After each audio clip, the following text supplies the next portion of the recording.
وہ اب بغیر ارشمیل سے خوف کھائے اپنے روم سے باہر نکلتی تھی۔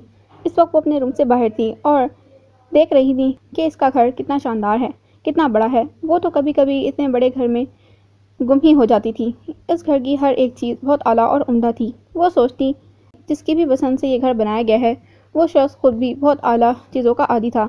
وہ ایسے ہی پورے گھر میں گھومتے گھومتے باہر لان میں آ گئی۔ اس نے آج پہلی بار یزدانی ہاؤس کو دیکھا تھا۔ خوبصورت سے یزدانی ہاؤس میں پہلے ایک بہت بڑا خوبصورت کشادہ لان کھلتا تھا۔ لان میں ہر طرح کے پھول اور پودے موجود تھے۔ وہ ایک دو بار اس لان میں پہلے بھی گئی تھی پھول توڑنے کے لیے، مگر وہ جب پھول توڑ رہی تھی تو وہاں موجود بزرگ مالی بابا نے اس کی بھلائی کے لیے اسے ٹوک کر کہا، بیٹا یہاں کے پودوں اور خوبصورت دکھنے والے پھولوں کو مت چھونا، ان میں سے کچھ پودے اور پھول زہریلے ہیں۔ مالی بابا کی یہ انوکھی بات سن کر وہ حیرت سے بولی، بابا جو شاید زہریلی ہے اس کا ہماری زندگی میں کیا کام ہے؟ اس کی اتنی گہری بات سن کر مالی بابا مسکراتے ہوئے بولے تھے، بیٹا جانتا ہوں زہریلی چیزوں کو ہماری زندگی میں کوئی اہمیت نہیں ہوتی، مگر ہم سب انسان بہت عجیب ہوتے ہیں، کبھی کبھی ان زہریلی چیزوں سے بھی محبت کر بیٹھتے ہیں جو ہمیں صرف نقصان ہی پہنچا سکتی ہیں۔ اور ان پودوں اور پھولوں سے ارشمیل صاحب کو بہت پیار ہے، اس لیے انہیں جو بھی پھول اور پودے بھا جاتے ہیں وہ انہیں اس لان میں لگا دیتے ہیں، بغیر یہ سوچے سمجھے کہ انہیں اس سے نقصان بھی پہنچ سکتا ہے۔ وہ مالی بابا کی بات سن کر حیران نہیں ہوئی تھی، بلکہ اسے تو پہلے ہی سمجھ جانا چاہیے تھا کہ جو شخص خود اتنا زہریلا تھا تو اسے ایسی چیزیں ہی پسند آنی تھیں، کوئی غیر معمولی بات تو نہیں تھی۔ تبھی اس کے دماغ میں ایک خیال آیا تو وہ بابا سے پوچھ بیٹھی، بابا ویسے اسے ہاتھ لگانے سے کیا ہوتا ہے؟ اس کی بات سن کر مالی بابا بولے، بیٹا اس سے سارے جسم میں کچھ دن تک جلن ہوتی ہے اور انفیکشن ہو جاتا ہے۔ وہ مالی بابا کی بات سن کر من ہی من میں مسکراتے ہوئے آگے بڑھ گئی اور ابھی بھی لان کا ایک چکر کاٹ کر راہداری تک پہنچی تھی، تبھی اس نے سوچا خالی وقت میں اپنی بہن کے گھر کو دیکھ لے، تبھی آگے بڑھ آئی۔ وہ اب اس گھر کے مین حصے میں یعنی کہ ہال میں تھی۔ بڑا سا خوبصورت ہال تھا۔ اس ہال میں بلیک کلر کی ماربل بچھی ہوئی تھی، قیمتی قالین، اسپیشل پردے ڈیزائن کیے ہوئے تھے، بہت ہی قیمتی واز فرنیچر، اوپر گول دائرے میں بہت سارے لائٹ سے جگمگاتا ہوا جھومر اور بڑا سا صوفہ۔ اس کے بیچ میں شیشے کی بڑی سی میز تھی، اس پر بہت ہی خوبصورت کانچ کا بڑا سا باؤل رکھا ہوا تھا، اس میں تازہ تازہ گلاب کے پھول تیر رہے تھے۔ یہ دیکھ کر اس کا دم بھی تازہ ہو چکا تھا۔ پھر ایک کے بعد ایک چھوٹی سی گلی چھوڑ کر بڑا سا کچن تھا، اسے وائٹ اور بلیک کلر کے کلر تھیم سے سیٹ کیا گیا تھا۔ کچن میں ایک شیلف اور ایک ملازم اپنے کام میں مصروف تھے۔ اسے دیکھ کر الرٹ ہو گئے اور بولے، میم آپ کو کچھ چاہیے؟ وہ اس ملازم کو دیکھنے لگی جو بہت ہی مہذب طریقے سے سر جھکائے ہوئے اس سے پوچھ رہا تھا۔ امیمہ نے سہولت سے اس ملازم کو انکار کرتے ہوئے کہا، نہیں مجھے کچھ نہیں چاہیے۔ پھر وہ کچن سے نکلنے کے بعد آگے بڑھ گئی۔ آگے اسے ادینہ کا روم نظر آیا۔ اس گھر کا یہی وہ ایک واحد حصہ تھا جہاں وہ اتنے دنوں میں بار بار آ چکی تھی۔ پھر وہ ادینہ سے بات کرنے کی خاطر اس کے روم میں چلی آئی تھی۔ ادینہ کا اور احد کا روم بھی بے حد خوبصورت تھا۔ اس گھر کے ہر روم کو تقریباً ایک ہی جیسا سیٹ کیا گیا تھا۔ ادینہ اسے اپنے روم میں نظر نہیں آئی تو وہ اپنے سامنے سے سر جھکاتے ہوئے ملازم کو آواز دے کر پوچھ بیٹھی تھی، سنو میڈم ادینہ کہاں ہے؟ اس کی بات سن کر ملازم دھیرے سے بولا،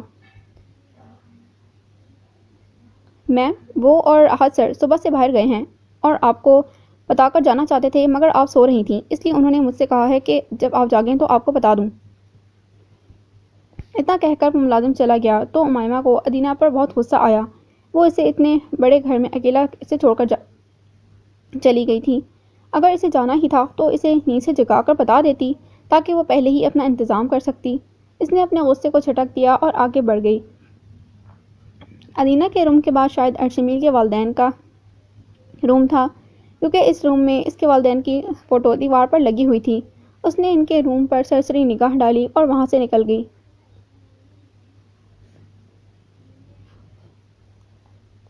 کیونکہ وہ روم بھی سب روم کی طرح تھا، اس میں ایسے کوئی خاص بات اس کو نظر نہیں آئی۔ پھر اس کے بعد نیچے 2-3 گیسٹ رومز تھے۔ ان رومز کے بعد اوپر جانے کے لیے سیڑھیاں تھیں جس کو چڑھ کر وہ اوپر آ گئی تھی۔ اوپر بھی 4 روم تھے جن میں سے 3 گیسٹ روم تھے اور اس کے بعد سب سے آخر میں ارشمیل کا روم تھا۔ وہ سب رومز کو دیکھ کر اس کے روم میں آ گئی۔ جیسے ہی اس نے ارشمیل کے روم میں قدم رکھا تھا تو اسے ایسے محسوس ہوا جیسے کسی اور ہی جگہ پر آ گئی ہو۔ اس کا روم کسی ریاست کے شہزادے کے روم کی طرح تھا۔ اس روم کی سب سے بڑی خاصیت یہ تھی کہ اس روم میں بہت بڑی شیشے کی کھڑکی تھی اور اس میں بالکنی میں جانے کا راستہ تھا۔ اس روم کو وائٹ اور گرے کلر کا پینٹ کیا گیا تھا۔ کلر کی مناسبت سے فرنیچر سیٹ کیا گیا تھا۔ جہازی سائز بیڈ پر وائٹ کلر کی بیڈ شیٹ تھی اور وائٹ ہی کلر کے پردے کھڑکیوں پر تھے۔ اس روم کے فرنیچر سے لے کر چھوٹی چھوٹی سجاوٹ کی چیزوں تک صرف 2 کلرز پر ہی مشتمل تھیں۔ اسے وہ روم بہت اچھا لگا تھا، مگر اس میں طرح طرح کے رنگوں کی کمی محسوس ہو رہی تھی۔ ہوتی بھی کیوں نہ، وہ تھی تو آخر لڑکی ہی نا، جسے رنگوں سے بے حد محبت تھی۔ وہ اس روم کا جائزہ لے کر جیسے ہی پلٹی تھی، تبھی اس کی نظر دیوار پر ٹنگی بے حد شان اور کچھ مغرور سے انداز میں کھڑے ارشمیل کی تصویر پر پڑی تو وہ سمجھ گئی کہ یہ اسی کا روم ہے۔ اس کی تصویر دیکھ کر وہ گھبرا کر پلٹی تھی، مگر اپنے مقابل کو دیکھ کر وہ ساکت رہ گئی تھی۔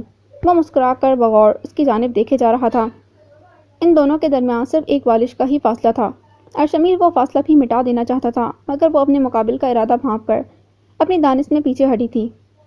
اسے دیکھ کر اس کے اندر ایک خوف کی لہر ابھری تھی۔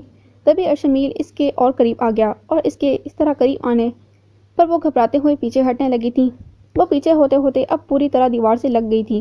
تبھی ارشمیل نے اس کا مخروطی انگلیوں والا ہاتھ اپنے ہاتھ پہ تھام لیا۔ وہ اس کے اس اقدام پر بھونچا کر رہ گئی تھی۔ وہ نہیں جانتی تھی کہ وہ کیا کرنے والا ہے اور اس کے کیا ارادے ہیں۔ وہ تو بس اتنا جانتی تھی کہ وہ اس کا رقیب ہے اور اس کی خوشیوں کا سب سے بڑا دشمن۔ تبھی اس نے اپنی سلگتی ہوئی آنکھوں سے اسے دیکھا اور اپنا ہاتھ چھڑانے کی کوشش کرتے ہوئے بولی، چھوڑو میرا ہاتھ، مجھے تمہارے قریب آنے سے اپنے وجود میں گھن آتی ہے، مجھے خود کے وجود سے نفرت محسوس ہوتی ہے۔ ارشمیل نے اس کے بولتے ہوئے لبوں پر اپنی انگلی رکھی اور امیمہ کی بولتی ہوئی زبان کو ایک دم سے بریک لگ گیا۔ تبھی اس نے اپنے دوسرے ہاتھ سے اسے دھکا دینے کی کوشش کی، مگر اس میں بھی ناکام ہی رہی، کیونکہ ارشمیل نے اس کا دوسرا ہاتھ بھی اپنے مضبوط ہاتھ کی گرفت میں لے لیا تھا۔ امیمہ کو اپنے وہاں سے نکلنے کی ہر راہ بند ہوتی محسوس ہو رہی تھی۔ وہ نہیں جانتی تھی کہ وہ کیا کرنے جا رہا ہے، کس ارادے سے اس کے اتنے قریب ہے۔ وہ تو بس اتنا جانتی تھی کہ وہ آج اس کے جھانسے میں پھنس گئی تو دوبارہ کبھی بھی نہیں نکل پائے گی۔ تبھی اس نے زور دیکھ کر خود کو ارشمیل سے دور کیا اور وہاں سے بھاگنے کے انداز میں نکلی، مگر ارشمیل نے اسے پھر سے جا کر دھر لیا اور اس نے اتنے جھٹکے سے امیمہ کا ہاتھ تھام کر کھینچا تھا کہ وہ نتیجے میں اس کے بازوؤں کے حصار میں تھی۔ تبھی اس نے اپنے اندر خوف محسوس کیا اور بولی، کیوں کر رہے ہو تم یہ سب؟ کیا ملے گا تمہیں یہ سب کر کے؟ تم اپنے ہی والدین کی پرورش پر انگلی اٹھا رہے ہو۔ کاش کہ تمہارے والدین نے چھوٹی سی عمر میں ہی تمہیں لڑکیوں کی عزت کرنا سکھا دیا ہوتا تو آج یہ دن نہیں دیکھنا پڑتا۔ اس کی بات سن کر ارشمیل کو غصہ آ گیا تھا۔ اس نے ایک جھٹکے سے امیمہ کو اپنے مضبوط بازوؤں کے آہنی حصار سے آزاد کیا اور پھر اسے سے وہاں سے چلا گیا۔ امیمہ فوراً اپنے روم میں آ گئی اور اس کے گھر سے جانے کی تیاری کرنے لگی، کیونکہ اس شخص کا کوئی بھروسہ نہیں تھا۔ وہ اسے نیچا دکھانے کے لیے اور بے عزت کرنے کے لیے کوئی بھی اپنا اگلا قدم اٹھا سکتا تھا۔ وہ جب یزدانی ہاؤس میں آئی تھی تب اس کے پاس اپنے پرس کے علاوہ اور کچھ بھی نہیں تھا، کیونکہ وہ یہاں اپنی مرضی سے نہیں آئی تھی، ادینہ کی وجہ سے آئی تھی۔ اس نے اپنا بیگ اٹھایا اور روم کا دروازہ کھول کر نکلنے لگی کہ تبھی اسے ارشمیل نظر آیا۔ وہ دیوار سے ٹیک لگائے اپنے ٹراؤزر کی جیب میں ہاتھ ڈالے کھڑا تھا۔ اسے دیکھ کر ایک پل کے لیے امیمہ کے قدم لڑکھڑا گئے، مگر پھر وہ اسے ایسے نظر انداز کر کے نکل گئی کہ جیسے ارشمیل وہاں موجود ہی نہیں ہے۔ وہ خدا سے دعا کر ہی رہی تھی کہ وہ اس کے پیچھے نہ آئے۔ ابھی وہ ٹھیک طرح سے دعا بھی نہیں کر پائی تھی کہ تبھی ارشمیل پیچھے سے اس کے پاس آیا اور اس کا ہاتھ اپنے مضبوط ہاتھ کی آہنی گرفت میں لیتے ہوئے اسے زبردستی گھسیٹتے ہوئے روم میں لے گیا۔ پھر دروازہ بند کر کے اس کے پاس آیا اور بولا،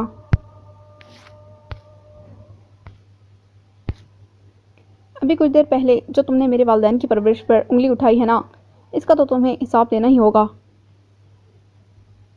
آج میں تمہیں جانے دے رہا ہوں صرف اس لیے کہ کچھ دن بعد تمہیں اسی گھر میں آنا ہے میری بیوی کی حیثیت سے۔ جب تم پھر اس گھر میں آؤ گی تب میں تم سے آج کی بے عزتی کا بدلہ لوں گا۔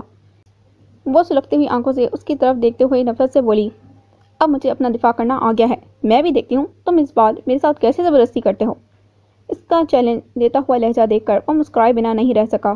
وہ اب بڑے ہی دلچسپی سے اس کے خوبصورت خدوخال دیکھتے ہوئے بولا، مجھے چیلنج مت دو، تم شاید اپنے شوہر کو جانتی نہیں ہو، وہ چیلنج دل پر لے لیتا ہے اور پھر اسے پورا کرنے کے لیے جی توڑ کوشش کرتا ہے، اس کی کوشش میں چاہے اس کی جان ہی کیوں نہ چلی جائے۔ اس کی بات سن کر امیمہ چیختے ہوئے بولی، اللہ کرے اس چیلنج کو پورا کرتے کرتے سچ میں تمہاری جان چلی جائے۔ ارشمیل نے اس کی بات کو سیریس نہیں لیا تھا۔ میں جلد ہی تمہیں لینے آؤں گا، میرا انتظار کرنا۔ وہ اتنا کہہ کر وہاں سے چلا گیا اور امیمہ اپنا غصہ اس روم کی قیمتی چیزیں زمین پر پھینک کر نکالنے لگی۔ آج مرتضیٰ اور اس کے ڈیڈ شادی کی ڈیٹ فکس کرنے کے لیے اس کے گھر آ رہے تھے، مگر اس نے سہولت سے یہ کہہ کر انکار کر دیا کہ وہ ابھی آفس جانے کے لیے گھر سے نکل چکی ہے اور راستے میں ہے۔ تبھی مرتضیٰ نے اسے کہا تھا کہ وہ اس کے گھر پر آ جائے کیونکہ بعد میں واجد صاحب کو کچھ دن کے لیے شہر سے باہر جانا ہے، پھر ان کی شادی کی ڈیٹ اور لیٹ ہو جائے گی۔ تبھی امیمہ نے اس کی بات سن کر اس کے گھر جانے کے لیے حامی بھر لی۔ وہ جب مرتضیٰ کے گھر پہنچی تو مرتضیٰ اور اس کے ڈیڈ کو اپنا منتظر پایا۔ وہ جلدی سے واجد صاحب کے پاس گئی اور انہیں سلام کیا۔ السلام علیکم انکل۔ واجد صاحب نے اس کے سر پر محبت سے ہاتھ پھیرتے ہوئے شفقت بھرے لہجے میں اس کے سلام کا جواب دیا۔ وعلیکم السلام، میرا پیارا بچہ کیسا ہے؟ اب انہوں نے اسے گلے لگایا تھا۔ وہ ان کے گلے لگتے ہوئے بولی، جی انکل میں ٹھیک ہوں، بس آپ ہی ہیں جو اپنا دھیان نہیں رکھتے ہیں۔ اس کی بات سن کر مرتضیٰ مسکراتے ہوئے بولا، ڈیڈ اپنا دھیان نہیں رکھتے مگر ان کا بیٹا ان کا دھیان ضرور رکھتا ہے، اور اب ان کی بہو بھی ان کا دھیان رکھنے کے لیے جلدی آنے والی ہے۔ اس کی بات سن کر امیمہ کے چہرے پر ایک شرمیلی سی مسکراہٹ در آئی تھی، مگر تبھی ادینہ اور احد کے ساتھ آتے ہوئے ارشمیل کو دیکھ کر وہ اپنی جگہ ساکت رہ گئی۔ اس نے ادینہ کو نہیں بتایا تھا کہ آج مرتضیٰ اور اس کے ڈیڈ شادی کی ڈیٹ فکس کر رہے ہیں۔ پھر ادینہ کو کیسے پتہ چلا اور اگر پتہ چل بھی گیا تھا تو اسے ارشمیل کو اپنے ساتھ لانے کی کیا ضرورت تھی؟ وہ خود بھی تو اکیلی آ سکتی تھی۔ وہ ابھی بھی اپنی جگہ سن کھڑی تھی، تبھی ادینہ اس کے پاس آئی اور اس کے گلے لگ گئی۔ ان دونوں کو گلے ملتے دیکھ کر مرتضیٰ مسکراتے ہوئے بولا، کیسا لگا تمہیں میرا سرپرائز؟ مرتضیٰ کا سوال سن کر وہ بس پھیکی سی مسکراہٹ اپنے ہونٹوں پر سجا کر رہ گئی، کیونکہ اب وہ سب کے سامنے مرتضیٰ سے یہ تو نہیں بول سکتی تھی کہ اس کا یہ سرپرائز نہایت ہی برا ہے، کیونکہ اس کی خوشیوں میں ارشمیل یزدانی جو گرہن لگانے آیا ہے۔ مجھے لگتا ہے آپ ہی کو ہمارا آنا پسند نہیں آیا۔ ادینہ نے اس کے چہرے کے مدجز دیکھ کر ہی بھاپ لیا تھا کہ ان کا یہاں آنا اسے بہت برا لگا ہے۔ وہ تو کہنا چاہتی تھی ادینہ سے کہ تم صحیح کہہ رہی ہو، مگر تمہارا یہاں آنا آج بالکل بھی پسند نہیں آیا۔ مگر وہ اس وقت اتنی مجبور تھی کہ کچھ بھی نہیں کہہ پا رہی تھی۔ اس نے تو اپنی صفائی میں یہ بھی نہیں کہا تھا کہ نہیں ایسی کوئی بات نہیں ہے۔ اسے چپ چاپ پا کر مرتضیٰ خود بھی اس کے بچاؤ میں کود پڑا تھا۔ نہیں ادی، ایسی کوئی بات نہیں ہے، وہ تو امیمہ کو انکل کی بہت یاد آ رہی تھی، اس لیے وہ تھوڑی سی دکھی ہو رہی تھی۔ مرتضیٰ کی بات سن کر ادینہ نے امیمہ کی طرف دیکھا جو ابھی بھی اپنا چھوٹا سا منہ لے کر کھڑی تھی۔ اسے ایسے دیکھ کر ادینہ شرمندہ ہو گئی، پھر دوبارہ اس کے گلے لگ گئی اور بولی، سوری آپی، مجھے نہیں پتا تھا کہ آپ اس لیے پریشان ہو۔ پھر مرتضیٰ احد سے گلے ملا اور اس کے بعد وہ ارشمیل کی طرف بڑھا اور اس سے ہاتھ ملاتے ہوئے بولا، آپ کی تعریف؟ وہ ارشمیل کو پرسنلی نہیں جانتا تھا۔ جب ادینہ کی شادی ہوئی تھی تب تو وہ صرف اپنی منگیتر کے پیچھے پیچھے ہی گھوم رہا تھا۔ اسے تو اس وقت دنیا کا ہوش ہی نہیں تھا، اس لیے اس نے ارشمیل سے پوچھا تھا۔ البتہ ارشمیل اسے بہت اچھے سے جانتا تھا، اس کے ہر اچھے برے کی خبر رکھتا تھا، وہ کیا کرتا کیا نہیں کرتا اسے سب چیزوں کی خبر رہتی۔ امیمہ ان دونوں کو آپس میں باتیں کرتا دیکھ کر تشویش میں پڑ گئی۔ اسے لگا اب ارشمیل اسے ان دونوں کے رشتے کی حقیقت بتا دے گا اور ان کی شادی ہوتے ہوتے رہ جائے گی، مگر ارشمیل نے اس سارے خدشات پر پانی پھیرتے ہوئے بڑے ہی خوش اسلوبی سے کہا، میں ارشمیل یزدانی، احد یزدانی کا بڑا بھائی۔ مرتضیٰ اس کا نام سن کر ہی حیران ہو گیا تھا۔ اسے نہیں پتا تھا ارشمیل یزدانی جیسا اتنا اثر و رسوخ رکھنے والا شخص اس کے چھوٹے سے گھر میں تشریف لائے گا۔ وہ تو ارشمیل کو اپنے گھر میں دیکھ کر ہوا میں اڑنے لگا تھا۔ ارشمیل نے اس کا بڑھا ہوا ہاتھ تھام لیا تھا تو مرتضیٰ اسے نہایت ہی باعزت طریقے سے اپنے گھر میں لے آیا۔ یہ دیکھ کر امیمہ کو مرتضیٰ پر بہت غصہ آیا تھا۔ وہ دل ہی دل میں سوچنے لگی کہ مرتضیٰ خود اپنی خوشیوں کا دشمن کیوں بن بیٹھا ہے۔ ارشمیل کے آنے سے کچھ دیر پہلے والی جو خوشی کا احساس اس کے وجود میں تھا وہ اب غائب ہو چکا تھا۔ اس کا دل اور دماغ بس اس ہی بات میں الجھا ہوا تھا کہ کہیں ارشمیل بیچ میں ہی کوئی دھماکہ نہ کر دے، اس لیے تو وہ بس سر جھکائے پریشان سی بیٹھی تھی۔ اسے یہ خبر تک نہیں ہوئی کہ احد نے بڑا بھائی ہونے کا فرض کب ادا کیا، کب اس نے واجد صاحب کے ساتھ ڈیٹ فکس کی۔ وہ تو تب چونکی تھی جب ادینہ اس کے پاس مٹھائی سے بھری پلیٹ لے کر آئی اور اسے کھلاتے ہوئے بولی، آپی مبارک ہو، 3 ہفتے بعد آپ کی شادی کی ڈیٹ فکس ہو گئی ہے۔ ادینہ کی بات نہیں پتہ نہیں کیوں اسے انوکھی لگی تھی۔ اس نے حیرت بھری نظر مٹھائی کھلاتی ہوئی ادینہ پر ڈالی اور ایک نظر ارشمیل پر ڈالی جو مسکرا کر مرتضیٰ کو مبارکباد دے رہا تھا، مگر دیکھ وہ امیمہ کی طرف رہا تھا۔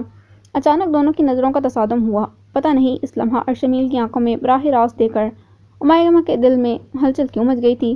اس نے جلدی سے اس کی سرخ انگاروں سے بڑی آنکھوں میں دیکھنے سے گریز کیا اور واجد صاحب کی طرف بڑھ گئی۔ پھر واجد صاحب اسے اور وہ واجد صاحب کو مٹھائی کھلانے لگی۔ واجد صاحب کے بعد وہ مرتضیٰ کے پاس آئی۔ مرتضیٰ کے بعد وہ احد کے پاس آئی۔ ایسا کرتے کرتے وہ ارشمیل تک آ گئی تھی۔ وہ ارشمیل کی طرف دیکھنے سے بھی گریز کر رہی تھی۔ تبھی ارشمیل نے کسی کا بھی خیال نہیں کیا اور اس کا وہ ہاتھ پکڑ لیا جس ہاتھ میں مٹھائی تھی۔ اس کی ہمت اور ڈٹائی دیکھ کر وہ دنگ رہ گئی۔ اسے پتہ نہیں تھا ارشمیل اس بھری محفل میں اتنی بے باکی سے پیش آئے گا۔ اس نے ایک نظر اپنے ارد گرد ڈالی تو اچھا تھا سب مرتضیٰ کے پاس کھڑے اسے چھیڑ رہے تھے، ان دونوں پر تو کسی کی توجہ ہی نہیں تھی۔ پھر ارشمیل نے اس کے ہاتھ سے مٹھائی اپنے منہ میں ڈالی اور کھاتے ہوئے بولا، مبارک ہو، ہماری شادی کی ڈیٹ فکس ہو گئی ہے۔ اس نے اپنی جلتی ہوئی آنکھوں سے ارشمیل کی طرف دیکھا۔ کچھ دیر پہلے جو اس کی سرخ انگارے جیسی آنکھیں دیکھ کر اس کے دل میں ہلچل مچی تھی اب وہ نفرت میں بدل چکی تھی۔ اس نے ایک جھٹکے سے ارشمیل کے ہاتھ سے اپنا ہاتھ چھڑایا اور بولی، زیادہ خوش ہونے کی ضرورت نہیں ہے، یہ تمہاری نہیں میری شادی کی ڈیٹ فکس ہوئی ہے، اور یہ بار بار مجھے اپنی بیوی کہنا بند کرو ورنہ اس کا انجام بہت برا ہوگا۔ اس کی بات سن کر ارشمیل اپنے ہونٹوں پر ازلی مسکراہٹ سجائے ہوئے بولا، اب تو تم اپنی اور اپنے منگیتر کی خیر مناؤ، میرے انجام کے بارے میں بعد میں سوچنا۔ اتنا کہہ کر وہ چلا گیا اور اس کی بات کا مفہوم سمجھنے کی وہ کوشش کرنے لگی۔ تبھی مرتضیٰ اس کے پاس آیا اور دھیرے سے اس کے کان میں سرگوشی کرتے ہوئے بولا، کیا بات ہے، آج تمہارے چہرے سے وہ خوشی نہیں جھلک رہی جو ہماری منگنی طے ہونے کے وقت جھلک رہی تھی۔ اس کی بات سن کر امیمہ بے رخی سے بولی، مرتضیٰ، وقت ایک جیسا نہیں ہوتا، وہ وقت میرے لیے بہت خاص تھا جب تم میری زندگی میں باہر بن کر آئے تھے، مگر آج کا یہ وقت جو لمحہ بلمحہ سرکتے جا رہا ہے اور ہمیں احساس بھی نہیں ہونے دے رہا کہ ہم کیا کھو رہے ہیں اور کیا پا رہے ہیں، یہ وقت بہت بدل گیا ہے۔ یہ وقت مجھے شدت سے احساس دلا رہا ہے کہ میں بہت کچھ کھو رہی ہوں۔ مرتضیٰ، میں ہمیشہ اس ہی وقت میں جینا چاہتی ہوں جس میں تم میرے ساتھ ہو، میں اسی لمحے میں جینا چاہتی ہوں۔ تم کہہ رہے تھے نا کہ میں خوش نظر نہیں آ رہی، تو ہاں میں خوش نہیں ہوں کیونکہ مجھے ایسا لگ رہا ہے کہ بہت جلد میری ساری خوشیاں خاک میں مل جائیں گی، تم مجھ سے بہت دور ہو جاؤ گے۔ بس اس لیے ہی میں نے آنے والے وقت کو سوچ کر دل میں خوف بٹھا لیا ہے اور اسی لیے میں خوش نہیں ہوں۔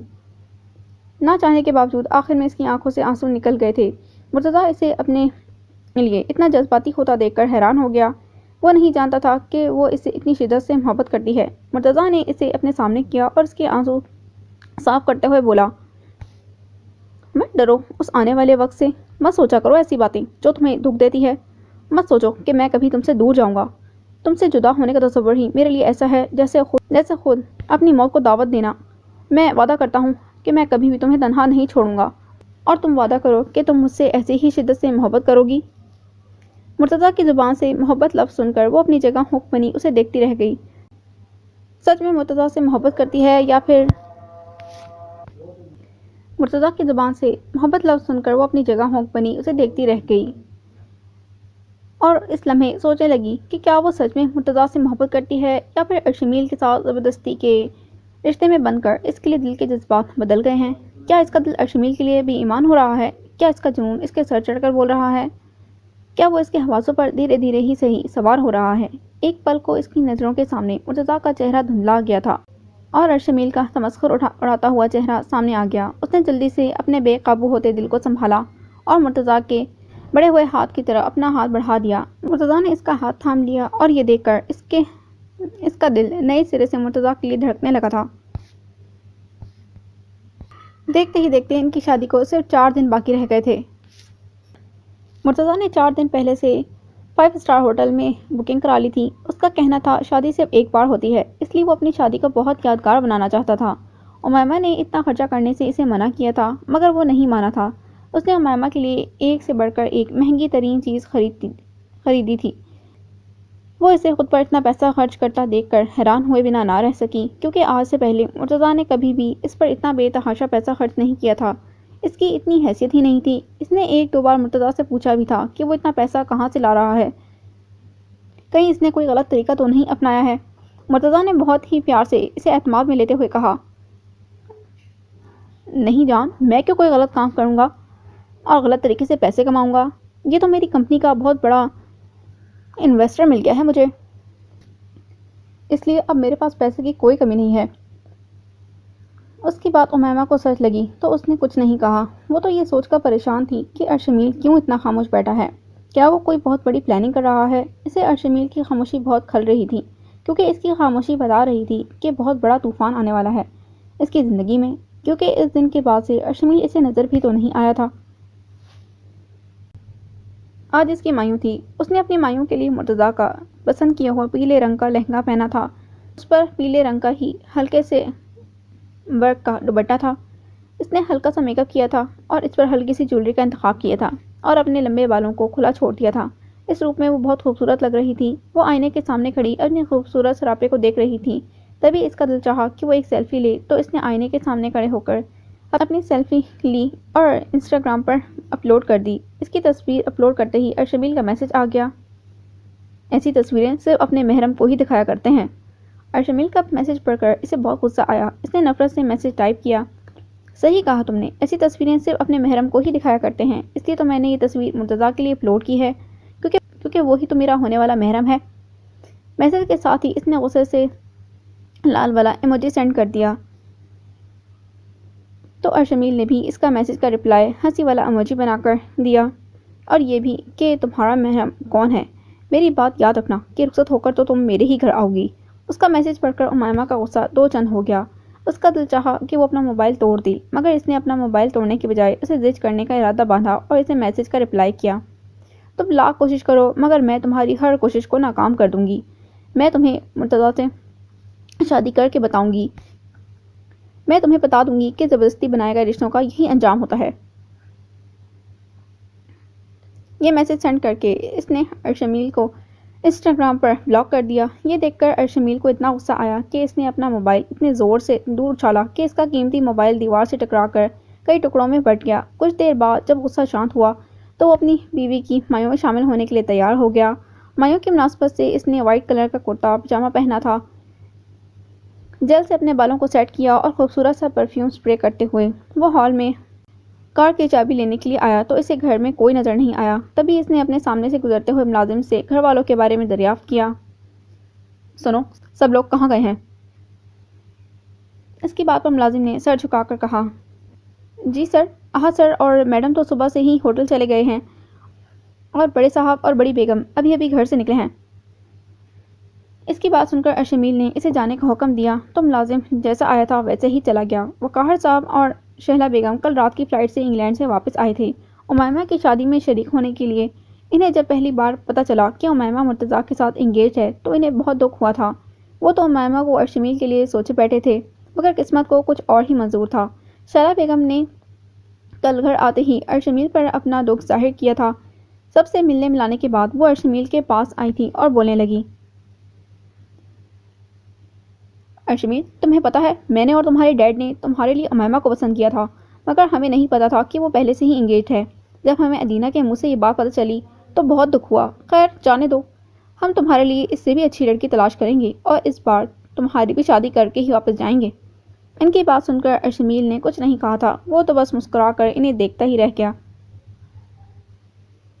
وہ جب ہوٹل پہنچا تب مایوں کا فنکشن شروع ہو چکا تھا۔ اس نے دیکھا کہ امیمہ مایوں کے پیلے ڈریس میں بہت خوبصورت لگ رہی تھی۔ آج اس کے چہرے پر ایک الگ ہی رونق در آئی تھی۔ وہ جو کچھ دن پہلے کافی کمزور اور پریشان لگ رہی تھی آج اتنی ہی فریش اور پراعتماد نظر آ رہی تھی۔ مرتضیٰ اور امیمہ کو ایک دوسرے کے قریب بٹھایا گیا تھا۔ مرتضیٰ کی طرف سے جو مہمان مدعو تھے وہ باری باری سے ان دونوں کو ہلدی لگا رہے تھے۔ امیمہ کا ادینہ اور اس کے سسرالی رشتہ داروں کے علاوہ کوئی قریبی رشتہ دار نہیں تھا، اس لیے باقی کی دوسری رسمیں شہلا بیگم نے اور ادینہ نے مل کر پوری کی تھیں۔ وہ دیکھ رہا تھا کہ مرتضیٰ امیمہ کے کان میں سرگوشیاں کر رہا تھا اور وہ اس کی سرگوشیوں پر شرما رہی تھی۔ اپنی آنکھوں کے سامنے اپنی بیوی کو کسی اور سے عشق فرماتا دیکھ کر اس کی آنکھیں غصے سے لال ہو گئی تھیں۔ ایسا لگ رہا تھا جیسے اس کی آنکھوں میں کسی نے مرچیں کوٹ کر ڈال دی ہوں۔ کسی کی گہری نظریں خود پر مرکوز پا کر امیمہ نظریں اٹھا کر دیکھنے پر مجبور ہو گئی۔ اس نے جب دیکھا کہ وہ اسے گہری نظروں سے گھور رہا تھا تو وہ اس کی نظروں کی تاب نہ لا سکی تھی۔ اس نے اپنی نظریں پھیر لیں اور ایسے انجان بن گئی جیسے وہ اسے سرے سے جانتی ہی نہیں۔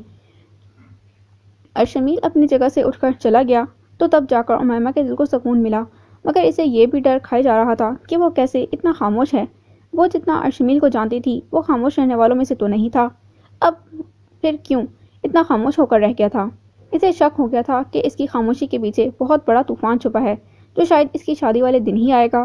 مایوں کے فنکشن میں شریک ہونے والے سبھی مہمان دھیرے دھیرے کر کے جا رہے تھے۔ اب ہوٹل کے ہال میں چند ہی لوگ بچے تھے۔ وہ اپنی سوچوں میں اتنی گم ہو چکی تھی کہ اسے پتہ ہی نہیں چلا کہ مرتضیٰ اسے کیا کہہ رہا ہے۔ اسے گہری سوچ میں غرق دیکھ کر مرتضیٰ نے اسے اپنی کونی سے دھکا دے کر اپنی طرف متوجہ کیا اور بولا، کن سوچوں میں گم ہو؟ اس کے دھکا دینے پر وہ ہوش میں آئی اور مسکراتے ہوئے بولی، نہیں کچھ نہیں، بس ایسے ہی سب کو دیکھ رہی تھی۔ اس نے دھڑلے سے جھوٹ بول دیا، اگر یہی بات ہے تو پھر ٹھیک ہے، ورنہ کوئی دوسری بات جو تمہیں پریشان کر رہی ہے اور تم مجھے نہیں بتا رہی ہو تو پلیز بتا دو، میں شاید تمہارا دکھ کم کر سکوں۔ نہیں ایسی کوئی بات نہیں ہے، وہ بس میں بیٹھے بیٹھے تھک چکی ہوں اس لیے۔ اس نے ایک دفعہ پھر اس سے جھوٹ کہا تھا۔ یہ بات تھی تو تم مجھے پہلے ہی بتا دیا ہوتا۔ یہ بات تھی تو تم نے مجھے پہلے ہی بتا دیا ہوتا۔ چلو ابھی اٹھو، میں تمہیں روم میں چھوڑ دیتا ہوں۔ اسے ہمیشہ سے مرتضیٰ کا ایسا کیئرنگ انداز بہت پسند تھا، اس لیے وہ شاید اسے پسند کرتی تھی۔ اس نے وہاں موجود ان چند لوگوں کو دیکھتے ہوئے کہا، نہیں مرتضیٰ، ابھی مہمان گئے نہیں ہیں۔ نہیں گئے تو کیا اب تم ان کے جانے کا انتظار کرتی پھرو گی؟ چلو ابھی اٹھو، ابھی چلتے ہیں یہاں سے۔ میں نہیں چاہتا کہ تم شادی والے دن بیمار پڑ جاؤ۔ اس کی بات سن کر امیمہ مسکرا پڑی تھی، پھر اس نے مرتضیٰ کے بڑھتے ہوئے ہاتھ کو تھام لیا اور اپنے روم تک آ گئی۔ وہ ابھی اپنے روم میں جانے ہی لگی تھی کہ مرتضیٰ نے پیچھے سے اسے آواز دی، امیمہ سنو۔ اس کی بے قراری سے پوچھنے پر وہ فوراً مڑی تھی، تبھی وہ اس کے قریب آیا اور اس کے چہرے پر ہلدی لگاتے ہوئے بولا، میں نے سوچا کہ سب نے تمہیں ہلدی لگائی تو پھر میں بھی ہلدی لگا دوں۔ اس کی مدھم سرگوشی نے امیمہ کے کان کی لو تک سرخ کر دی تھی۔ وہ شرماتے ہوئے اپنے روم میں آ گئی اور روم کا دروازہ اندر سے بند کر دیا تاکہ مرتضیٰ نہ آ جائے۔ وہ مرتضیٰ کے احساس میں اتنی گم تھی کہ اسے خبر ہی نہ ہوئی کہ کوئی اس کے روم میں موجود ہے۔ وہ اسے گھور رہا ہے۔ اس نے اپنا دوپٹہ صوفے پر رکھا اور خود آئینے کے سامنے آ کھڑی ہوئی اور اپنے چہرے پر مرتضیٰ کی تازہ تازہ لگائی ہلدی کو دیکھ کر مسکرانے لگی، مگر تبھی اس کی نظر شیشے میں سے بیڈ پر لیٹے ہوئے وجود پر پڑی تو وہ مڑ کر دیکھنے پر مجبور ہو گئی۔ ارشمیل بڑے شان سے اس کے بیڈ پر براجمان تھا۔ اسے اس وقت اپنے روم میں دیکھ کر وہ حیران ہو گئی تھی۔ وہ تو سمجھ رہی تھی کہ وہ چلا گیا ہے، مگر نہیں، وہ کیسے جا سکتا تھا؟ وہ اسے زج کیے بنا اور اسے رلائے بنا تو نہیں جا سکتا تھا۔ وہ بنا دوپٹے کے ہی غصے سے اس کے پاس آئی اور نفرت سے بولی،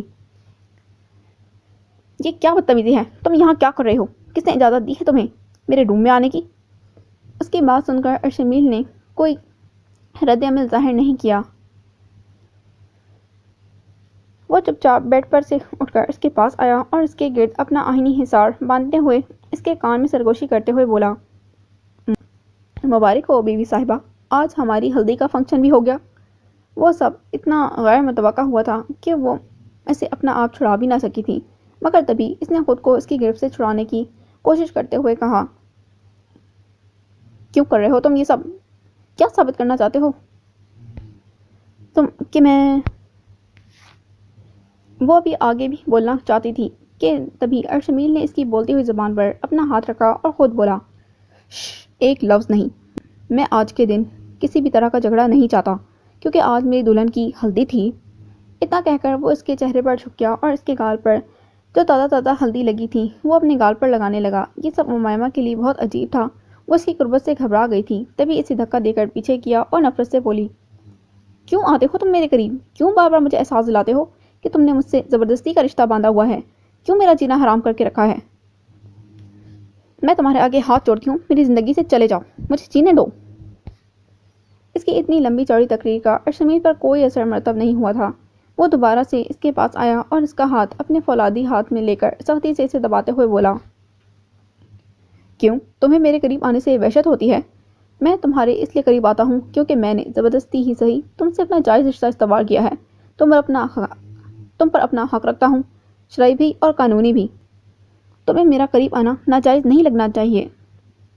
مگر تم کسی غیر مرد سے عشق فرماؤ، کسی انجانے شخص کا ہاتھ پکڑو، وہ سب جائز ہے۔ میں نے اس سے پہلے بھی کہا تھا کہ تم کسی بھی غیر شخص کے ساتھ نظر نہیں آؤ گی، مگر تم نہیں مانی تھی۔ تم نے مجھے اپنے ساتھ غلط کرنے پر بہت مجبور کیا ہے۔ اب تم دیکھو گی کہ میں تمہارے ساتھ کیا کیا کرتا ہوں۔ صرف 3 دن رہ گئے تمہارے سکھ کے، اس کے بعد تم ایک بڑے عذاب میں پھنسنے والی ہو۔ اتنا کہہ کر وہ چلا گیا تو امیمہ روتے ہوئے زمین پر بیٹھ گئی۔ اسے نہیں پتا تھا کہ وہ اس سے کون سے جنم کا بدلہ لے رہا تھا۔ اس کا دل چاہ رہا تھا کہ وہ روئے، بہت روئے، مگر تبھی اس کے دروازے پر دستک دے کر ادینہ اس کے روم میں آ گئی، کیونکہ اس کی شادی تک ادینہ اور اس نے ایک ہی روم میں رہنا تھا۔ ادینہ کو دیکھ کر جلدی سے اپنے آنسو پوچھتے ہوئے وہ اپنی جگہ سے اٹھی اور کھڑی ہوئی۔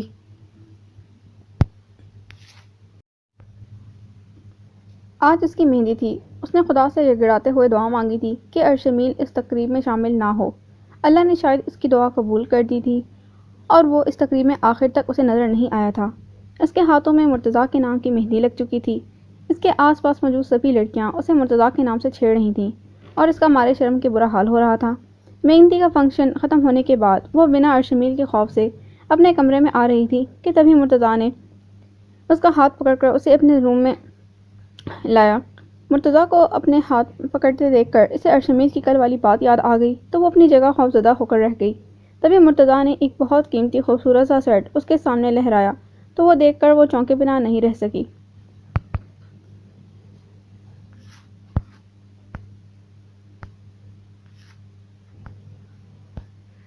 مرتضیٰ، یہ سیٹ تو بہت قیمتی ہے، تم نے کیسے خرید لیا؟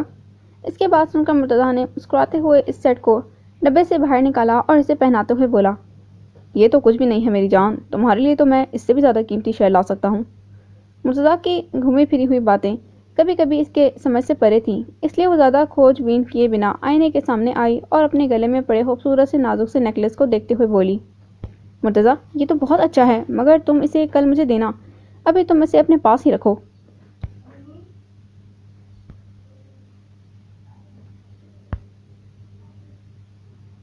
نہیں امیمہ، تم اسے اپنے پاس ہی رکھو، یہ تمہاری امانت ہے، اسے تمہارے پاس ہی ہونا چاہیے۔ مرتضیٰ کی بات سن کر مسکراتے ہوئے وہ وہاں سے نکل گئی۔ اس نے قدم آگے بڑھاتے ہوئے اپنے کمرے کی جانب پیش قدمی کی تھی، مگر عین اسی موقع پر کسی نے دوبارہ اسے کلائی پکڑ کر کھینچا تھا۔ وہ سب اس کے لیے اتنا اچانک تھا کہ وہ حیران ہو کر رہ گئی تھی۔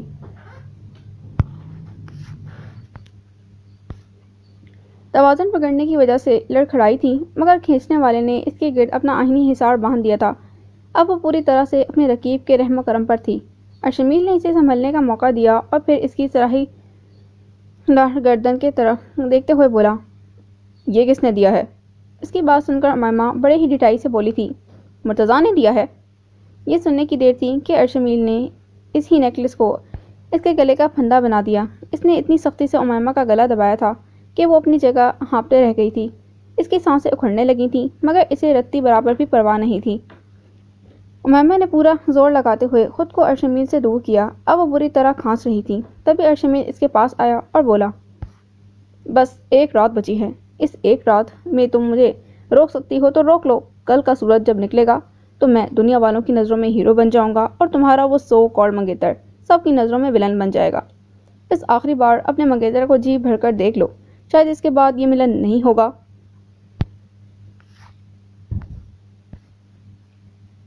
اس کی بات سن کر امیمہ بری طرح ڈر گئی تھی۔ اسے پتا تھا ارشمیل جیسا بندہ اپنا بدلہ پورا لینے کے لیے کسی کی جان بھی لے سکتا ہے۔ وہ خود کو سنبھالتے ہوئے اس کے پاس آئی اور گھبرا کر بولی، کیا کرنے والے ہو تم مرتضیٰ کے ساتھ؟ اس کی بات سن کر ارشمیل اپنی جگہ خوب ہنستے چلا گیا تھا۔ بس کل کی صبح ہونے کا انتظار کرو۔ اتنا کہہ کر وہ چلا گیا اور امیمہ اپنی جگہ پر سن سے کھڑی رہ گئی۔ وہ رات بھر روتی رہی تھی، اللہ تعالیٰ سے دعا کرتی رہی کہ ارشمیل اس کی وجہ سے مرتضیٰ کے ساتھ کچھ غلط نہ کرے۔ وہ سب برداشت کر سکتی تھی، مگر کسی کو اپنی وجہ سے دکھ میں نہیں دیکھ سکتی تھی۔ اس نے ارشمیل یزدانی کے علاوہ کسی اور کو اپنی ذات سے دکھ نہیں پہنچایا تھا، کسی کے بارے میں کبھی برا نہیں چاہا تھا، اور خاص کر کے مرتضیٰ اور ادینہ کے بارے میں تو وہ بالکل بھی نہیں۔ صرف وہ دونوں ہی اس کی زندگی کا ایک اہم حصہ تھے۔ اسے رہ کر اپنا ماضی یاد آ رہا تھا کہ کیوں اس نے ارشمیل جیسے انسان سے ٹکر لی تھی۔ کیا ثابت کرنا چاہ رہی تھی وہ اس وقت؟ وہ شاید وقت ہی ایسا تھا، وہ وقت اس کے ساتھ تھا اور یہ وقت ارشمیل کے ساتھ ہے۔ اسے آج شدت سے اپنے ڈیڈ کی یاد آ رہی تھی۔ وہ اگر ساتھ ہوتے تو وہ اتنی بڑی مصیبت میں کبھی بھی نہ پھنستی، کیونکہ ان کے پاس ہر مسئلے کا حل ہوتا تھا۔ وہ رات اس نے دعا مانگتے ہوئے اور مرتضیٰ کے روم کے چکر کاٹتے ہوئے گزاری تھی۔ صبح ہوتے ہی وہ مرتضیٰ کے روم میں آئی تھی۔ مرتضیٰ پتہ نہیں کسی چیز کی تیاری کر رہا تھا۔ وہ اسے اتنی صبح سویرے اپنے روم میں دیکھ کر ہڑبڑا گیا تھا۔ تبھی تو وہ جلدی سے امیمہ کے پاس آیا اور بولا، کیا ہوا میری جان؟ تم اتنی صبح میرے کمرے میں کیا کر رہی ہو؟ بس کچھ نہیں، میرا جی چاہ رہا تھا کہ تمہیں دیکھ لوں۔ اس کی بات سن کر مرتضیٰ نے اپنا چہرہ پھیر لیا تھا اور اسے دیکھ کر اپنی آنکھوں میں جو آنسو آئے تھے ان آنسوؤں کو پوچھتے ہوئے مڑا اور بولا، کیا ہوا ہے؟ میں تو بالکل ٹھیک ہوں۔ تم بینا ہر وقت میری فکر میں ہی مبتلا رہتی ہو۔ چلو اپنے روم میں جاؤ، اگر کسی نے دیکھ لیا تو کہیں گے کہ دولہا دلہن کو کچھ گھنٹوں کا بھی صبر نہیں، اور ویسے بھی سیانے کہتے ہیں دولہا دلہن کو نکاح سے پہلے ایک دوسرے کی شکل نہیں دیکھنی چاہیے، کیونکہ یہ برا شگن ہوتا ہے۔ اسے دادی اماں کی طرح لیکچر دیتا دیکھ کر امیمہ کی ہنسی نکل گئی تھی اور وہ ہنسے بنا نہ رہ سکی۔ اسے ہنستا دیکھ کر مرتضیٰ بھی ہنسنے لگا تھا۔ پھر وہ اس کے روم میں جانے لگی تھی کہ مرتضیٰ نے اسے آواز دے کر روک لیا اور بولا، سنو۔ اس کی بات سن کر وہ مڑی تھی اور اسے دیکھنے لگی تھی۔ مجھ سے اگر کوئی غلطی ہو گئی ہو تو مجھے معاف کر دینا، میں کبھی بھی تمہیں دکھ نہیں دینا چاہتا تھا۔ اس کی بات تو ایک طرح امیمہ نے اس کی طرف دیکھا اور کہا، تم کوئی غلطی کر ہی نہیں سکتے ہو۔ اس کا خود پر اتنا اعتماد دیکھ کر مرتضیٰ چوکے بنا نہیں رہ سکا۔ اس کی بات تو فی الحال امیمہ کے سمجھ سے پرے تھی۔ اس بار بھی اس نے امیمہ سے نظریں ملانے سے پرہیز کیا تھا۔ اسے خود سے نظریں چراتا دیکھ کر امیمہ ٹھٹک گئی تھی۔ وہ بھی اس سے پوچھنے ہی والی تھی کہ وہ آج ایسی باتیں کیوں کر رہا ہے، اسے نظریں کیوں چرا رہا ہے، مگر تبھی دستک دے کر ادینہ اندر آ گئی اور انہیں دیکھ کر شرارت سے بولی، آپی اور مرتضیٰ بھائی، آپ دونوں سے چند گھنٹے بھی صبر نہیں ہو رہا؟ تو میں ابھی قاضی صاحب کو بلوا لیتی ہوں۔ اس کی بات سن کر مرتضیٰ زبردستی اپنے چہرے پر مسکان سجاتے ہوئے بولا، نہیں ایسی کوئی بات نہیں ہے، وہ تو ہمیں ایک دوسرے سے بہت ضروری بات کرنی تھی جو ہم نے کر لی۔ اگر تمہیں لگ رہا ہے کہ نکاح سے پہلے ہمارا بات کرنا غلط ہے تو صحیح ہے، تو تمہیں صحیح ہی لگ رہا ہوگا۔ اس کی گھومی پھری ہوئی باتیں ادینہ سن کر مسکرائے بنا نہ رہ سکی۔ پھر اس نے امیمہ کو اپنے ساتھ کھینچتے ہوئے واپس لے جانا چاہا۔ امیمہ جو مرتضیٰ سے بات کرنے والی تھی وہ ادھوری رہ گئی۔ مرتضیٰ خود سے دور ہوتی امیمہ کو بس جاتے ہوئے دیکھتا رہ گیا۔ بیوٹیشین کے ماہر ہاتھوں نے اس کے چہرے کے خوبصورت خد و خال کو اور بھی زیادہ خوبصورت بنا دیا تھا۔ سرخ رنگ میں وہ قہر ڈھا رہی تھی۔ جو بھی اسے دیکھ رہا تھا اس کے منہ سے امیمہ کی خوبصورتی کے لیے تعریفی کلمات ہی ادا ہو رہے تھے۔ اس نے آئینے کے سامنے کھڑے ہو کر خود کے وجود پر نظر ڈالنا بھی گوارا نہیں کی تھی، کیونکہ اس کا دل بری طرح تیزی سے دھڑک رہا تھا۔ اسے احساس ہو رہا تھا کہ کچھ غلط ہونے والا ہے۔ اس کا دل گواہی دے رہا تھا کہ ارشمیل یزدانی اتنے چپ چاپ اپنی ملکیت کسی اور کے حوالے نہیں کرے گا، اور اوپر سے صبح مرتضیٰ کی عجیب عجیب باتوں نے بھی تو اسے پریشان کر دیا تھا۔ اس نے دیوار پر لگی گھڑی میں وقت دیکھا۔ گھڑی کی سوئیاں رات کے 9 بجا رہی تھیں۔ وقت دیکھ کر وہ حیران ہو گئی، کیونکہ اس کا نکاح تو 8 بجے تھا، پھر 1 گھنٹہ لیٹ کیسے؟ ابھی تک کوئی اسے نکاح کے لیے بلانے بھی نہیں آیا تھا۔ جو چہل پہل کچھ دیر پہلے تھی وہ اب اچانک سے معدوم کیوں پڑ چکی تھی؟ وہ سوچنے لگی تھی کہ کیا ارشمیل نے اپنا کیا ہوا وعدہ پورا کر لیا ہے؟ کیا اس نے مرتضیٰ کا وجود ہی اس دنیا سے مٹا دیا ہے؟ وہ اپنے گھبراتے ہوئے دل کے ساتھ ڈریسنگ ٹیبل کی چیئر سے اٹھی اور اپنے روم سے نکلنے ہی لگی تھی کہ اسے ادینہ نظر آئی۔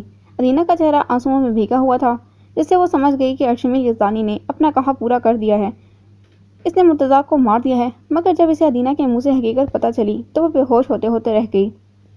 آپی، مرتضیٰ بھائی نکاح چھوڑ کر بھاگ گئے ہیں۔ یہ دیکھیے، انہوں نے آپ کے لیے یہ خط لکھا ہے، اس میں انہوں نے آپ کو رسوا کرنے کی وجوہات لکھی ہے۔ امیمہ نے اپنے چکراتے سر کے ساتھ ادینہ کے ہاتھ سے وہ خط لے لیا اور پڑھنے لگی۔ امیمہ حیدر، میں مرتضیٰ خان تمہاری معافی کا حقدار بالکل بھی نہیں، کیونکہ میں نے ایک ایسی لڑکی کا دل دکھایا ہے جو بہت پرخلوص اور سچی محبت کرنے والی ہے، جو ہر رشتے کا مان رکھنا جانتی ہے، جو صرف دوسروں کی خوشیوں کے لیے اپنا آپ قربان کرنے کا جذبہ رکھتی ہے۔ مگر امیمہ، میں ایک ایسی لڑکی سے شادی نہیں کر سکتا جو پہلے سے ہی کسی اور کے نکاح میں ہے۔ تم مجھے غلط مت سمجھنا کہ میں نے تم سے سچائی جاننے کی کوشش کیوں نہیں کی، کیونکہ مجھے اس کی ضرورت محسوس ہی نہیں ہوئی۔ تمہارے شوہر ارشمیل یزدانی نے مجھے تم دونوں کا نکاح نامہ دکھایا تو وہ دیکھ کر اور سچائی جاننے کا تو سوال ہی پیدا نہیں ہوتا۔ مجھے یہ بات کل رات ہی پتہ چل چکی تھی۔ مجھے اس بات کا علم تھا کہ تم رات بھر میرے روم کے باہر پہرا دیتی رہو گی۔ مجھے یہ بھی پتہ تھا کہ تم نے صرف مجھ سے ہی محبت کی ہے، مگر یہ بات میرے سمجھ سے پرے ہے کہ تم نے کس مجبوری کے تحت ارشمیل یزدانی سے نکاح کیا تھا۔ خیر، جو کچھ بھی ہے یا جو کچھ بھی ہونے والا ہے، تم اس میں مجھے قصوروار مت سمجھنا، کیونکہ تم اچھی طرح سے جانتی ہو کہ اصل قصوروار کون ہے۔ اور تم ارشمیل یزدانی کو غلط مت سمجھنا، وہ بہت اچھا انسان ہے۔ اس نے میرا ڈوبا ہوا کیریئر سنوارنے کے لیے میری بہت مدد کی۔ تم پلیز بنا کسی شور شرابے کے اپنے اصلی ٹھکانے پر چلی جانا، اور ہو سکے تو مجھے میرے اس اقدام پر معاف کر دینا۔ میں تمہیں بتائے بغیر ہی ہمیشہ کے لیے یہ ملک چھوڑ کر جا رہا ہوں۔ اس کا خط پڑھ کر امائمہ اپنی جگہ بیٹھتے چلی گئی تھی۔ اسے ارشمیل یزدانی سے یہی امید تھی، مگر مرتضیٰ سے یہ امید نہیں تھی۔ مرتضیٰ تو اس سے محبت کے بڑے بڑے دعوے کرتا تھا، مگر اس کے سارے دعوے جھوٹے نکلے تھے۔ وہ بھی ایک عام مرد کی طرح عام سوچ رکھنے والا شخص تھا، جو اپنی آنکھوں سے دیکھا اسے سچ مان لیا اور اپنا فیصلہ سنا کر چلا گیا، بغیر یہ جانے کہ اس سارے قصے میں اس کی کیا غلطی تھی، اس کا کیا قصور تھا۔ وہ اپنی جگہ پر بیٹھی بے تحاشا آنسو بہا رہی تھی کہ تبھی ادینہ اس کے پاس زمین پر بیٹھ گئی اور اس کے کاندھے پر ہاتھ رکھ کر بولی، آپی، میں نے سچ کہا تھا نا، مرتضیٰ بھائی یہ شادی چھوڑ کر بھاگ گئے ہیں۔ ہاں آدی، وہ مجھے رسوا کر کے چلا گیا، مجھے بیچ مجھدار میں چھوڑ کر چلا گیا۔ اس نے حقیقت جاننے کی کوشش ہی نہیں کی۔ وہ شاید مجھ پر بھروسہ نہیں کرتا تھا، اس لیے تو بس اپنا فیصلہ سنا کر چلا گیا۔ آپی، آپ خود کو سنبھالیں، دیکھیں سب ٹھیک ہو جائے گا۔ وہ ادینہ کی بات سن کر من ہی من میں سوچنے لگی کہ اب تو سب کچھ برباد ہو چکا ہے، اب کیسے کچھ ٹھیک ہو سکتا ہے؟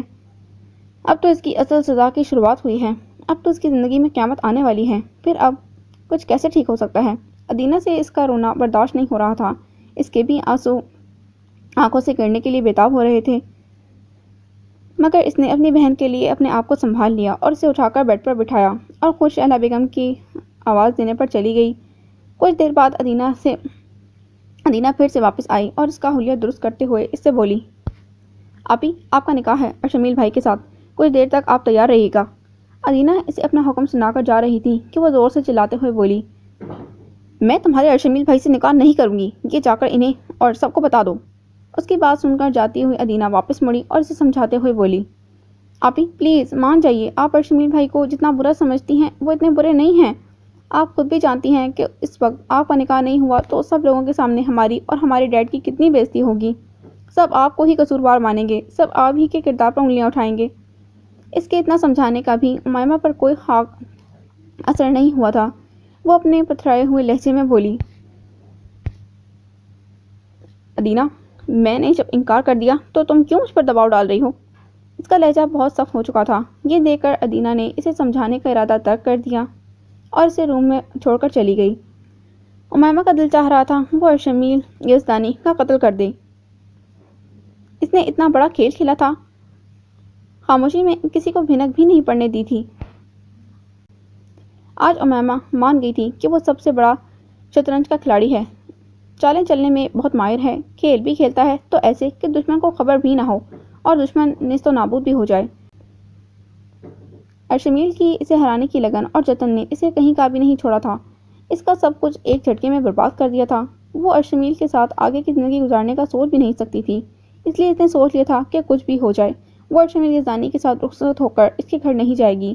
مگر وہ جو کچھ بھی چاہتی تھی وہ کر نہیں پائی تھی، وہ تو وہی کرتی تھی جو ارشمیل یزدانی چاہتا تھا۔ وہ اپنی جگہ سے اٹھی تھی کہ تبھی وہ دھاڑتے ہوئے اس کے روم میں آیا اور اسے دھکا دیا، جس سے وہ بیڈ پر گری اور وہ اس پر جھک گیا اور اس کا ہاتھ سختی سے اپنے ہاتھ میں دبوچتے ہوئے بولا، شادی سے انکار کیوں کیا تم نے؟ اسے اپنے سامنے دیکھ کر اس کا غصہ عروج پر آ گیا۔ جو آگ کی چنگاری اندر ہی اندر اسے دھیرے دھیرے جلا رہی تھی، وہ اب اسے اپنے سامنے دیکھ کر بھڑک گئی تھی۔ اس نے زور لگا کر ارشمیل کو خود سے دور کیا اور بولی، کیوں کروں میں تم سے شادی؟ کیوں اپنی زندگی عذاب میں ڈالوں؟ کیوں تمہیں جیتنے دوں؟ مرتضیٰ کو پیسے کی لالچ دے کر بھگا دیے تم نے تو تمہیں سکون نہیں ملا، جو اب تم میرا سکون برباد کرنے آ گئے ہو؟ دنیا میں بہت سے کمینے انسان ہوں گے، مگر تمہارے جیسا کمینہ اور ذلیل انسان نہیں ہے۔ اس بار تم نے زبردستی مجھ سے کچھ بھی منوانے کی کوشش کی تو میں سچ کہہ رہی ہوں، میں خود کو ہی ختم کر دوں گی، پھر تم لیتے رہنا میری لاش سے بدلے۔ اس کی بات سن کر ہمیشہ کی طرح وہ مسکراتے ہوئے پرسکون لہجے میں بولا، سوچ رہا ہوں میں ابھی باہر جا کر سب کو ہمارے نکاح کے بارے میں بتا دوں تو کیا ہوگا؟ کیا عزت رہ جائے گی تمہاری؟ کیا کہیں گے دنیا والے؟ یہ لڑکی نکاح پہ نکاح کرنے جا رہی تھی؟ دنیا والوں کی چھوڑو، تم اپنی بہن کے بارے میں سوچو، وہ کیا کہے گی؟ کیا سوچے گی اپنی بہن کے بارے میں؟ اس کا تو تم پر سے بھروسہ ہی اٹھ جائے گا۔ اس نے اسے نکاح نامہ دکھا کر ڈرانے کی کوشش کی، مگر وہ نہیں ڈری تھی۔ وہ آج اپنے مقابل کو بری طرح زج کرنے کا موڈ بنا چکی تھی، اس لیے ہاتھ باندھے ہوئے وہ بڑی اطمینان سے بولی، ٹھیک ہے جاؤ بتا دو سب کو۔ دیکھ لو پھر مت کہنا کہ میں نے تمہارے ساتھ بہت غلط کیا ہے۔ دیکھ لو پھر مت کہنا کہ میں نے تمہارے ساتھ بہت غلط کیا ہے۔ اب کہ اس نے اپنے ہاتھ میں پکڑی ہوئی تصویروں کو ہوا میں لہراتے ہوئے اسے بتایا، وہ اس کے پاس کی تصویریں دیکھ کر حیران ہو گئی تھی۔ وہ تصویریں ان دونوں کی غربت کی کہانی بیان کر رہی تھیں۔ وہ نہیں جانتی تھی وہ تصویریں کب کی تھیں، کہاں کی تھیں۔ ان تصویروں کو شاید ایڈٹ کیا گیا تھا۔ اس میں ان دونوں کو بہت ہی بولڈ انداز میں دکھایا گیا تھا۔ یہ دیکھ کر وہ شرم سے پانی پانی ہو گئی۔ اسے پتہ ہی نہیں تھا کہ وہ اس حد تک گر سکتا ہے۔ اس کی آنکھیں خون چھلکا رہی تھیں۔ وہ نفرت سے ارشمیل کی طرف بڑھی اور اس کے کالر کو پکڑتے ہوئے بولی، یہ تم ہی کر سکتے ہو۔ تم سے مجھے آج تک کسی اچھی چیز کی امید ہی نہیں تھی۔ میری بات کان کھول کر سن لو، میں تمہارے ساتھ رخصت ہو کر تمہارے گھر ضرور آؤں گی، مگر صرف تمہارے گھر کو اور تمہاری زندگی کو جہنم بنانے کے لیے۔ آج سے کیا، ابھی سے تم اپنی گنتی کے دن گننا شروع کر دو ارشمیل یزدانی، کیونکہ اب تمہاری بربادی تمہارے دروازے پر دستک دے رہی ہے۔ چلو تمہیں اتنا شوق ہے نا مجھ سے نکاح کرنے کا، تو چلو میں خود چلتی ہوں تمہارے ساتھ۔ وہ اب اس کا ہاتھ پکڑ کر لے جا رہی تھی۔ اس کے اس اقدام پر ارشمیل بھی دنگ ہو کر اسے دیکھتا رہ گیا تھا۔ اس میں اتنی ہمت کیسے آ گئی؟ وہ اس کے ساتھ کھینچتا چلا جا رہا تھا، مگر تبھی اسے ہوش آیا۔ اس نے امیمہ کا ہاتھ اپنے ہاتھ سے چھڑایا اور بولا،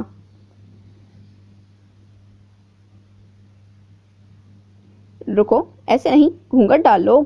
پھر ارشمیل اس کے قریب آیا اور اس کے چہرے پر گھونگھٹ ڈالتے ہوئے آہستگی سے بولا، اگر اتنے آسانی سے ہی مان جانا تھا تو اتنا ڈرامہ کرنے کی کیا ضرورت تھی ڈیئر مسز۔ وہ اس وقت کچھ بھی نہیں بولی تھی۔ وہ دونوں جس وقت روم سے ہاتھ پکڑ کر نکلے تھے تبھی ہر کوئی انہیں دیکھ رہا تھا۔ ارشمیل نے کسی کی بھی پرواہ کیے بغیر قاضی صاحب سے نکاح پڑھانے کا کہا۔ امیمہ کی نکاح نامے پر سائن کرنے کی باری آئی تو کچھ پل کے لیے اس کے ہاتھ رک گئے تھے۔ اس نے دل میں خود سے کہا تھا، میں عزم کرتی ہوں ارشمیل یزدانی کہ میں تمہیں برباد کر کے چھوڑوں گی۔ اور ادھر ارشمیل یزدانی نے بھی نکاح نامے پر سائن کرتے ہوئے خود سے وعدہ کیا تھا، میں خود سے وعدہ کرتا ہوں کہ تمہیں ہر وقت عذاب میں مبتلا رکھوں گا۔ وہ دونوں کے بھی عزائم بہت ہی پختہ تھے۔ دونوں بھی کبھی پیچھے ہٹنے والوں میں سے نہیں تھے۔ اب یہ دیکھنا ضروری تھا کہ ان دونوں کی نفرت انہیں کس مقام پر لے جاتی ہے۔ جب بار بار ایک ہی جذبہ آپ کو ایک دوسرے کو دیکھ کر محسوس ہوتا ہے تو سمجھ جائیے کہ یہ جذبہ شدید نفرت سے لے کر شدید عشق تک کا جذبہ ہے۔ نکاح کے بعد جو بھی مہمان بچے تھے وہ سب بغیر کھانا کھائے ہی چلے گئے تھے، کیونکہ جتنا ڈرامہ نکاح میں ہوا تھا وہ سب کے لیے کافی تھا۔ نکاح کے بعد شہلا بیگم اور وقار صاحب نے بھی زیادہ دیر رکنا مناسب نہیں سمجھا، اس لیے تو انہوں نے فوراً اسے رخصت کر کے گھر لے جانے کی کوشش کی۔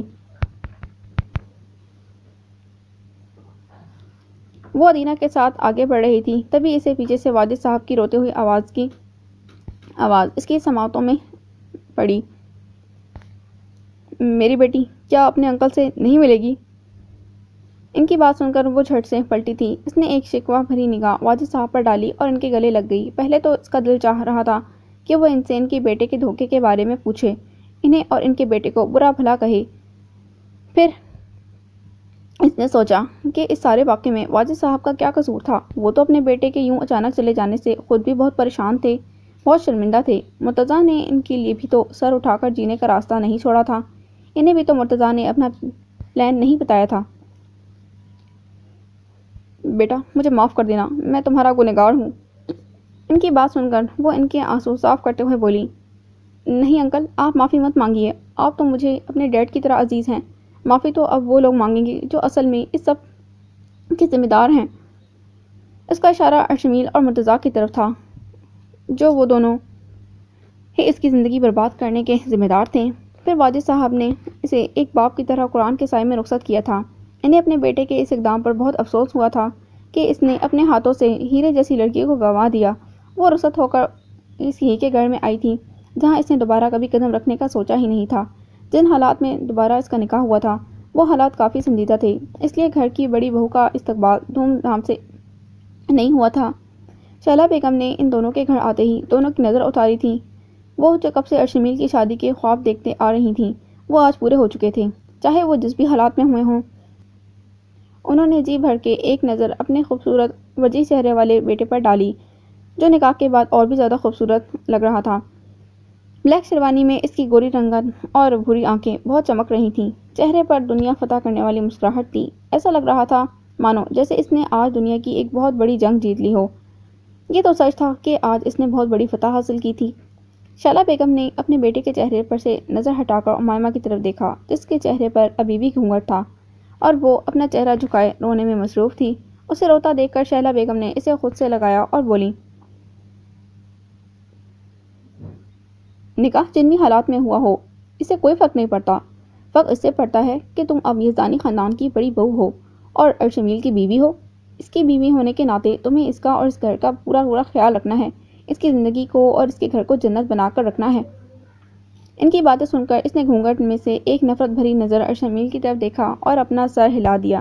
کچھ دیر بعد ادینہ اسے ارشمیل کی خوابگاہ میں لے آئی اور اسے سمجھاتے ہوئے بولی، آپی مجھے پتا ہے آپ نے اس نکاح کو دل سے قبول نہیں کیا، مگر پھر بھی اس نکاح کو کامیاب بنانے کے لیے آپ کو اپنی سی کوشش کرنا ہوگی۔ ادینہ اسے بڑی بہن کی طرح سمجھاتے ہوئے چلی گئی تھی۔ اب اس کے روم میں امائمہ اکیلی تھی۔ وہ بیڈ کے کنارے پر ٹکی ہوئی تھی اور اس کی زندگی عذاب بنانے کی ترکیب بنانے لگی تھی۔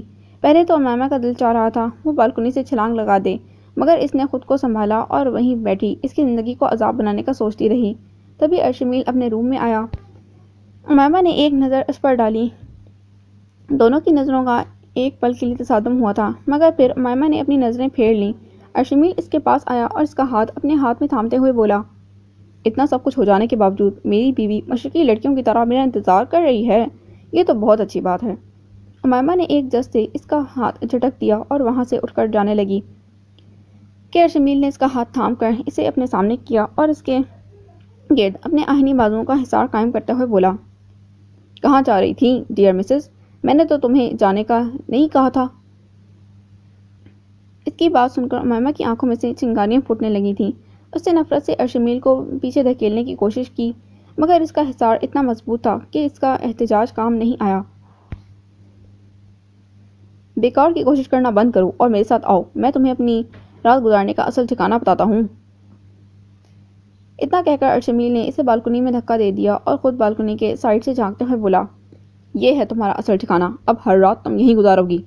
اتنا کہہ کر ارشمیل نے اسے بالکنی میں قید کر دیا اور خود اپنے بڑے سے روم میں آ کر آرام فرمانے لگا۔ وہ بری طرح اپنی جگہ پر کانپ رہی تھی کیونکہ بارش کی موٹی موٹی بوندیں اس کے وجود کو بھگو رہی تھیں۔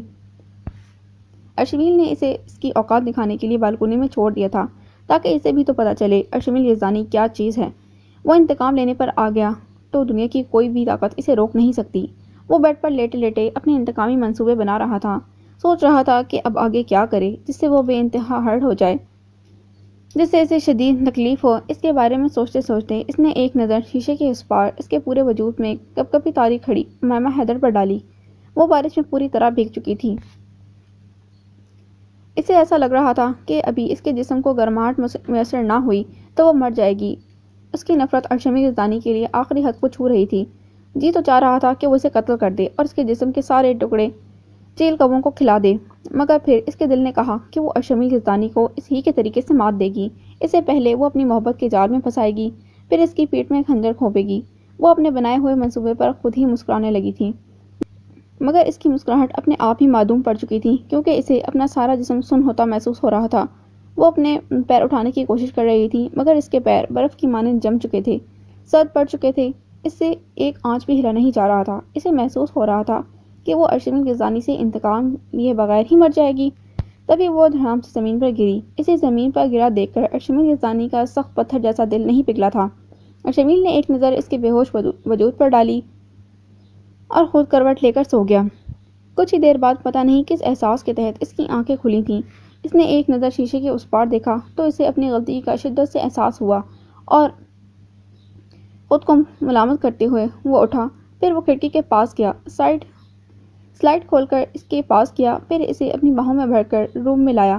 بارش کی بڑی بڑی بوندیں ارشمیل کے وجود کو بھی بھگا چکی تھیں، مگر اس نے اپنی پرواہ نہیں کی۔ اسے تو اس وقت اپنے دشمن جاں کی فکر ستا رہی تھی، جو اس وقت بے ہوش تھی، جس کا پورا جسم ٹھنڈا پڑ چکا تھا، جس کے سارے کپڑے پانی سے بھیگے ہوئے تھے۔ وہ 6 فٹ کا مرد حواس بازاختہ ہو چکا تھا۔ اس کے سمجھ میں نہیں آ رہا تھا کہ وہ اب کیسے اسے ہوش میں لائے، کیسے اپنی غلطی کو سدھارے۔ اگر وہ صبح ہونے تک ہوش میں نہیں آئی تو اپنے والدین کو کیا جواب دے گا؟ ان سے کیا کہے گا کہ اس نے امیمہ کو بارش میں بھیگنے کے لیے چھوڑ دیا تھا؟ اس کے پاس صرف ایک آخری چارہ بچا تھا اسے ہوش میں لانے کا، بس ایک یہی واحد حل نظر آ رہا تھا۔ وقت کا تقاضا بھی یہی تھا کہ وہ اس کی جان بچانے کے لیے اس کے قریب جائے۔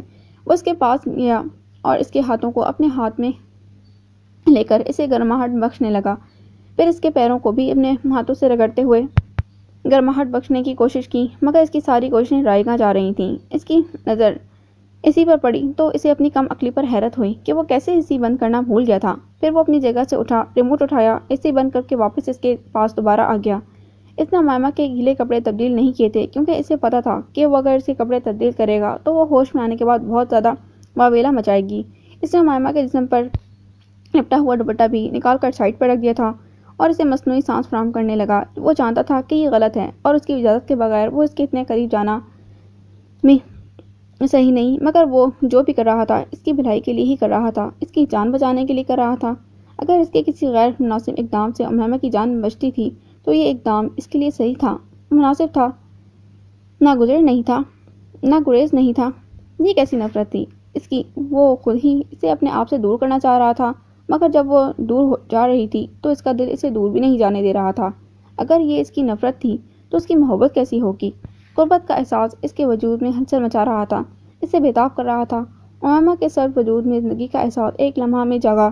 امیمہ نے آنکھیں کھولیں، گرمی کا احساس اس کے سارے وجود میں دوڑ رہا تھا۔ وہ بدستور اس کے اوپر ہی جھکا ہوا تھا۔ تبھی امیمہ کے ذہن کے اسکرین پر سارا واقعہ گھوم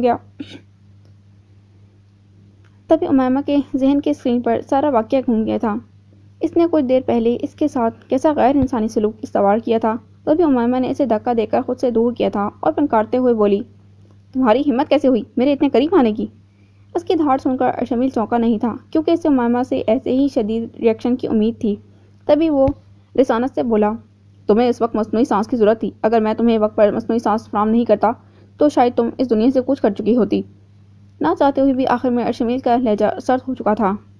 میں مر جاتی تو اچھا ہوتا نا، کم از کم تم میرے سامنے تو نہیں رہتے۔ نہ آئندہ کے لیے تمہیں وارن کرتی ہوں، اگر میرے ساتھ دوبارہ ایسا حادثہ پیش ہوا تو تم مجھے مرنے دینا، مجھے بچانے کی کوشش مت کرنا۔